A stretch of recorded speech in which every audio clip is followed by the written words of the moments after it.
Greetings, it's Maxo Diddley here, and today I am going to be showing you how to play, pause and then resume music using Java.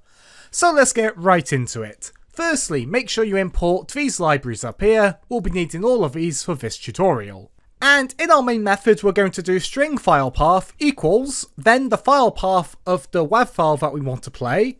Then we're going to call a function called play music and pass in our file path. And then we're going to do joptionpane.showMessageDialog, null, press OK to stop playing. This is going to keep the application open.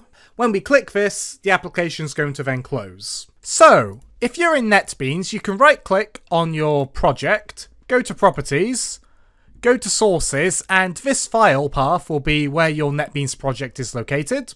I've got my WAV file here, so I can just reference the file name. You can put it wherever you want, just make sure you get the file path correct. So let's look at our play music function. We're going to do public static void play music string location. We're not going to return a value. It's called play music and the file path is going to be passed in. Inside we are going to do a try catch statement. So we're going to do try catch exception e system.out.println e. So basically we're going to execute some code. If an error occurs, instead of crashing the program, we're going to execute what's in the catch statement and print out the error message so we know what went wrong. Inside for try, we're going to do a few lines of code. We're going to do file music path equals new file location. We're creating a file object and it's going to be representing the file at the location that we specified earlier up here. We need to make a file object because that's how we're going to pass in the file path into our audio input stream. So when we do audio input stream, audio input equals audio system.get audio input stream music path.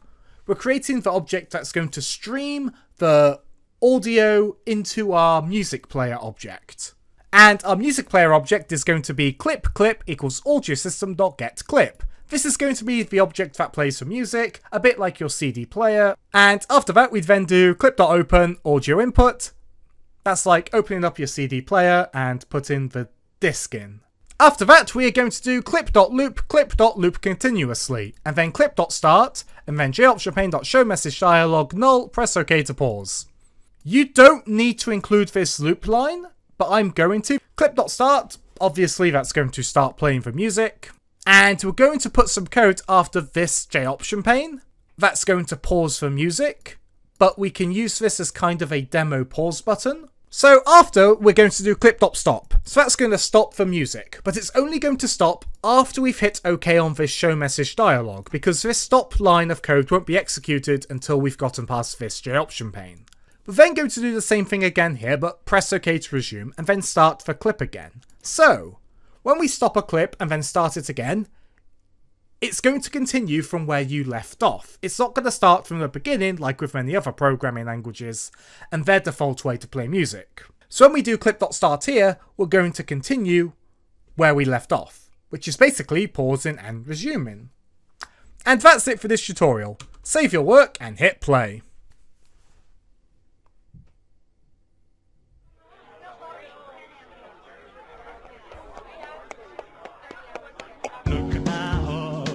So we're going to play the music for a little bit.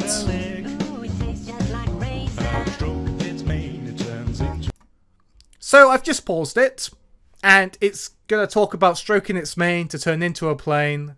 So let's hit OK again.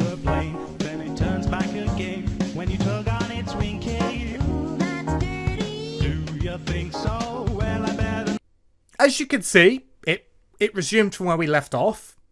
So thanks for being a great audience. Be sure to leave a like in the comment if you enjoyed, and subscribe for more Java tutorials. Thanks for watching.